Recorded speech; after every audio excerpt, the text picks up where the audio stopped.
بسم الله الرحمن الرحیم. جی ګرانو کتونکو السلام علیکم. یو ځل بیا ستاسو په خدمت کې د دریای پنجکوړه په کناره باندې موجود یو. د دې ځای د موسم خبر تاسو له درکو. د څو ورځو نه ډېره زیاته ګرمي شروع شوې ده.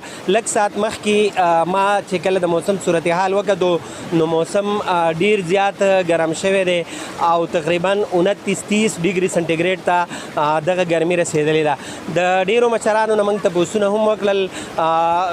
دغه وینا د دغې چې په 25-30 سال کې دغه ګرمي موږ په اول ځل باندې وینو په دې علاقه کې، چونکې غریزه او سیلګریزه علاقه د خلک دلته راځي سیل دپاره او دغه یخ موسم انجای کوي، د دې نه مزه اخلي، د دې نه خوندونه اخلي.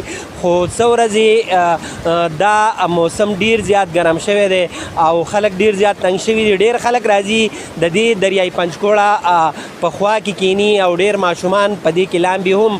خو دغه یو ضروري خبره تاسو ته ویل غواړم چې خپل ماشومان په دې خبره باندې پوهه کوي چې دا ډېر زیات خونړي سین دی او ډېر خلک یې وړي دي. اوس هم 2-3 ورځې مخکې د بیبیاوړ نه یو ماشوم په دریای پنجکوړه کې ډوب شوی دی. نن هم د هغې ریسکیو اپریشن په 3مه ورځ باندې جاري دی. نو ډېر زیات احتیاط کول پکار دي دلته چې څوک راځئ. ګرمي ډېره زیاته ده خو دا سینه د سمو علاقو د نهرونو په شان نه دی. دا ډېر زیات خطرناک سین دی.